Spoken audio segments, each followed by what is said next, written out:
PG&E pleads guilty to manslaughter charges. I'm Ryan Nigro, and following will be John Askin, Brooke Vaccaro, and Kevin Del Giorno.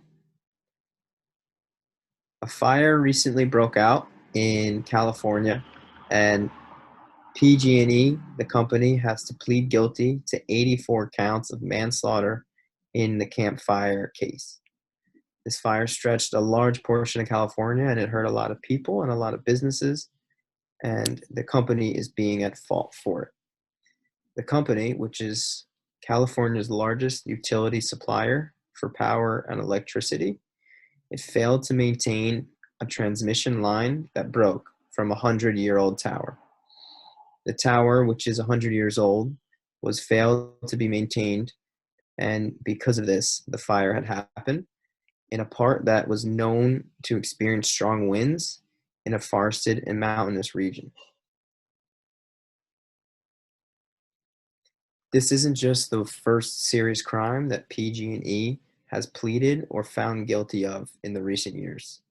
They've had a couple other cases where they've pleaded guilty or found guilty for the same sort of things where they didn't maintain their equipment well enough, and it caused a lot of hurt among people and businesses. They've killed a ton of people, and they've hurt a lot of businesses that couldn't work because they were burned down in explosions. The governor of California has called for a complete overhaul of how the company is being run. They even threatened to make it a state-run entity and take it and strip it of its public and make it into a state-run government entity. Mr. Johnson, who was the president of the PG&E, in his apology, people have seen that it echoed a 2015 apology to the San Bruno explosion, and it says around the same sort of things with generic apologies. The company will now have to pay $13.5 billion to people who lost homes and businesses from the wildfires. They are also trying to avoid bankruptcy because of this whole ordeal. The theme of the article is very anti-corporation and anti-big business. Because PG&E is the only supplier in the region, they can do almost anything they want and they can relatively get away with it.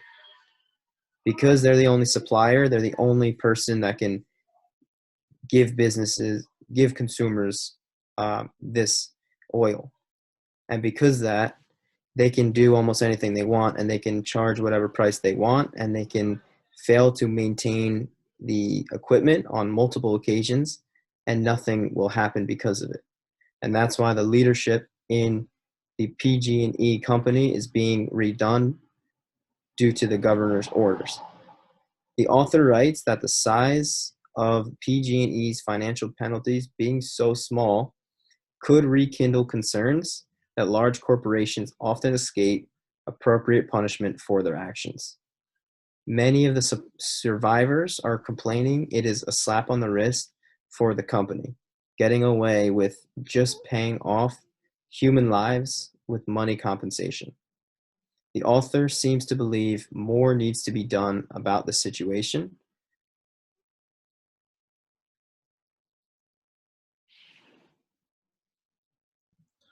The fire that killed 84 people, caused by PG&E, is the deadliest and most destructive wildfire in California's history. In Unit 10, we talk about the ethical do's and don'ts when it comes to businesses dealing with the environment. Companies today are putting a lot of focus on sustainability. Sustainability is defined as meeting today's needs without compromising the future's ability to meet their needs. They want to make a positive impact on the environment. PG&E completely lacks sustainability and is an ethical mess.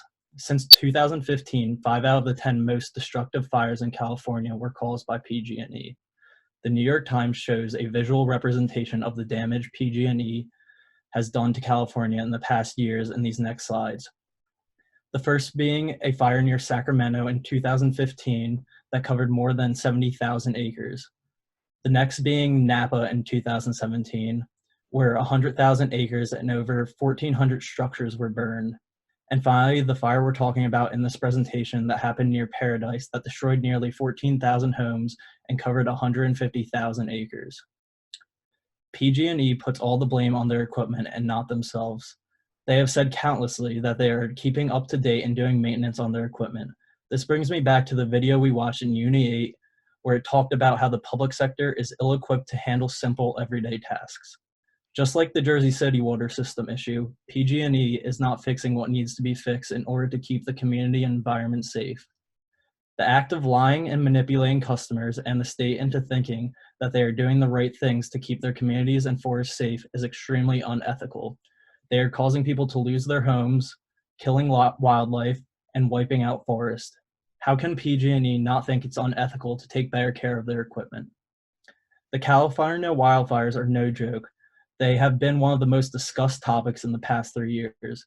Companies like this need to stop being greedy and take more responsibility for their actions and fix their problems.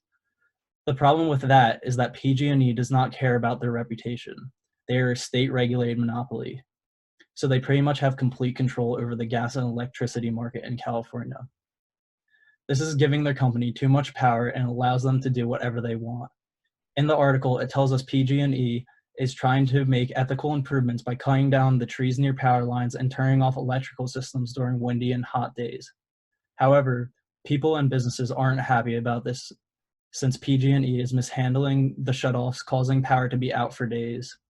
The article states PG&E has complied with many of the governor's requirements, but it is not clear how far it has gone to reducing the risk that its equipment will set another fire. However, recently, the governor of California has made an effort to fix the company's ethical issues by asking them to implement a new leadership structure.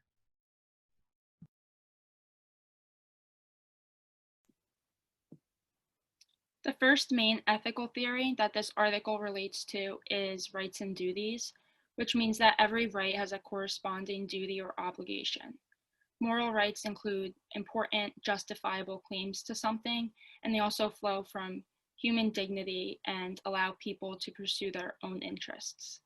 Legal rights, on the other hand, stem from moral rights, but they are stated in laws or rules. However, sometimes these laws or rules can be immoral. And then deontology is the study of the nature of duties and obligations. So everyone has basic human rights, which are your moral rights, but in order to possess the right to fulfill your own human rights, everyone also has a duty to allow others to pursue their basic human rights as well, or to not infringe on another's ability to do so. It is only ethical to take actions that allow others to fulfill their moral rights as well. So sometimes when people are fulfilling their own moral rights, they often impose limitations on others' rights. So in this case, the company PG&E failed to fulfill this duty to protect not only customers, but people unrelated to their business by not maintaining a transmission line that broke. These immoral actions they took, which were essentially negligence as a company, ended up costing the lives of 84 people from the wildfires. Therefore, the workers did not do everything possible to ensure that those citizens in the nearby area could fulfill their own moral rights to live. By failing to act when they were aware of the safety issue, they infringed on all those citizens' moral rights, and as a result, the company did not meet the requirements necessary to satisfy this ethical theory. The next ethical theory that this article relates to is ethics of care, and this theory is rooted in relationships between people. So a main topic related to this theory is your caring responsibility, and this claims that companies and workers have a responsibility to care for those who they have a relationship with. Therefore, all workers at PG&E had a responsibility to care for other workers who they are connected with. And in failing to fix the transmission lines, they were putting all their coworkers at risk of losing their job at the hands of their carelessness. Therefore, they failed to meet this ethical theory by not caring for how their actions could affect their coworkers and the company that they work with as a whole. There is also a norm of caring that should be extended to anyone that can be affected by your actions. So personally, I think that caring responsibility should relate to anyone, even those who you do not have any kind of relationship with at all, because it really is just human decency to show care whenever it's necessary or needed. And then everyone should also extend their caring responsibility to anyone in which the smallest action can show care by preventing a dangerous circumstance. So in this case, the company was warned of the issue and had the ability to take action to fix the problem and prevent the mass wildfire that resulted, but they did not do so. Had PG&E fulfilled their caring responsibility for those in close proximity to their broken power lines, the fire may not have happened, it would have been avoided, and those lives could have been saved. So just because people may not be known to the company personally or may not be customers of the company, it was still the company's responsibility to exhibit care for their well-being, as it was the company's mistake that costed so many lives. Unfortunately, they didn't fulfill this ethical theory because they didn't fulfill their duty or caring responsibility to their coworkers and to the victims of the fire who suffered as a result. And then I included this quote on the side here. I liked it. It was by Fred Rogers, and it relates to this ethical theory. It states, "We live in a world in which we need to share responsibility. It's easy to say, it's not my child, not my community, not my world, not my problem. And then there are those who see the need and respond. I consider those people heroes." So all it took was a replacement or repair of a transmission line that was broken that would have ended up saving 84 people. And the company could have been, unknowing of the eventual outcome, a hero. So just because you don't know the person who could be affected by your actions doesn't mean you shouldn't act to help them.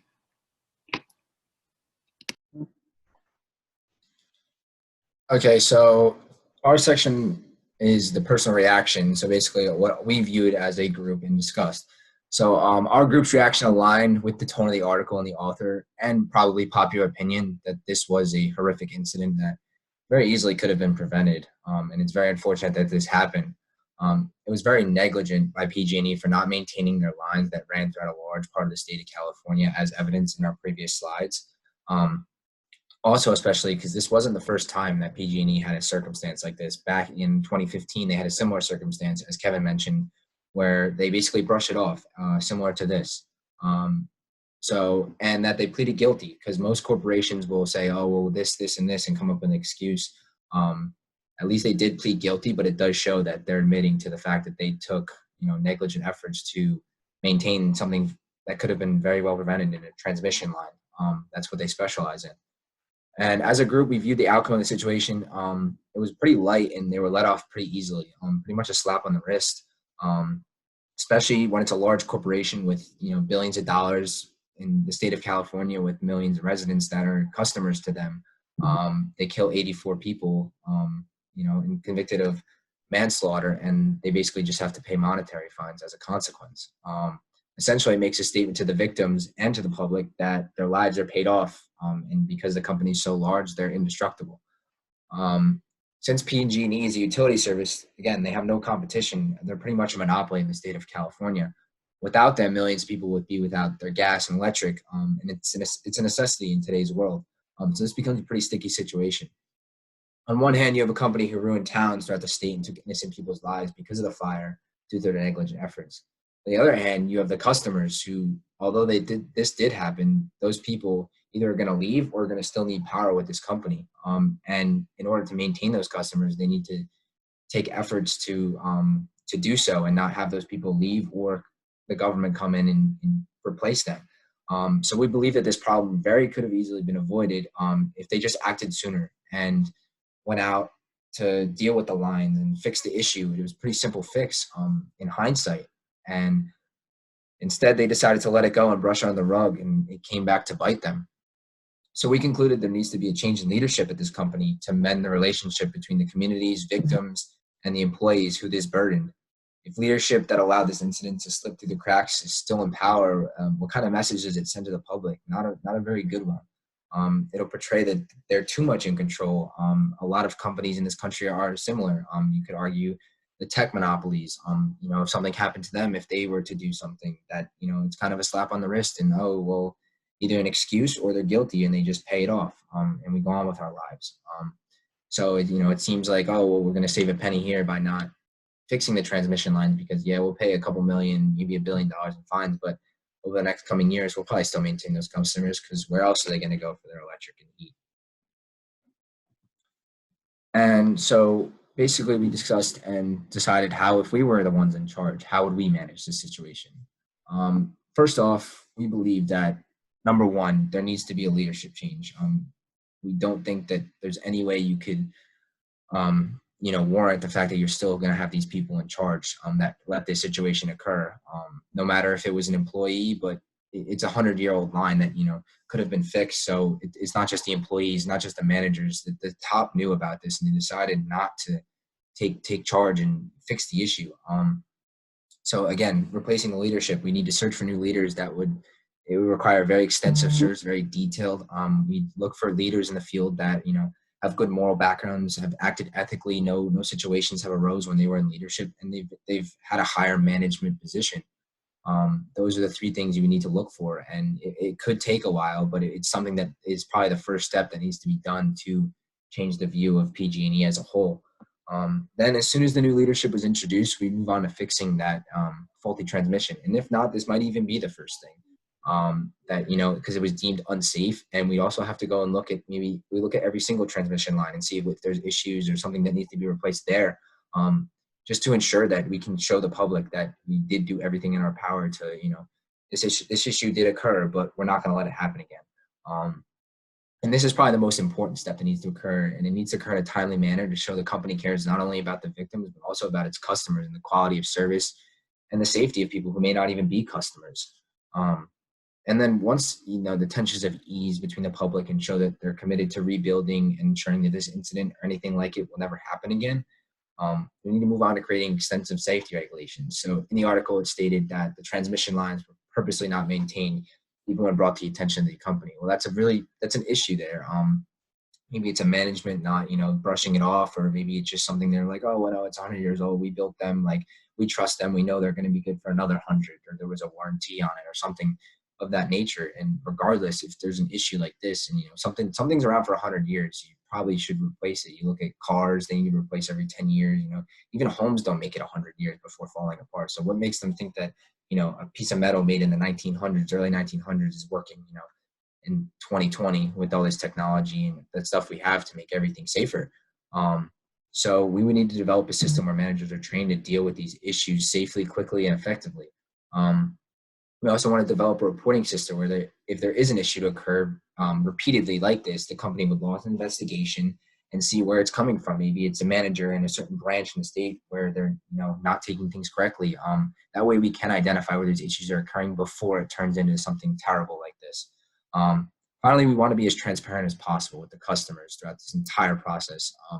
We want to inform them of any changes in the leadership. We will tell them right away and let them know so they know that there's a change in leadership and we're actually caring about what we're doing here, what was being done to improve the company and the outcomes of the reparations and damages caused to the victims. But we do want to keep that a somewhat private manner. We will want to be transparent with the press and let them know that we are going to court. We are going to help them out. Unfortunately, this did happen. There is reparations that are going to occur.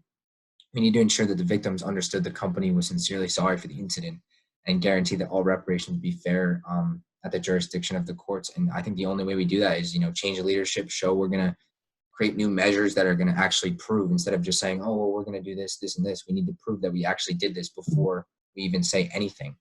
And this is a very unfortunate circumstance for this company. It's a pretty tough situation for anyone who's in management. But we really believe that the number one thing is, management failed. This management failed the people, failed its customers, the victims especially. These were innocent lives that could have very easily been prevented. It's not this crazy catastrophe where it was a natural disaster or something that can't be controlled. This was completely in the control of the company, and they just decided to, be negligent and not do anything about it.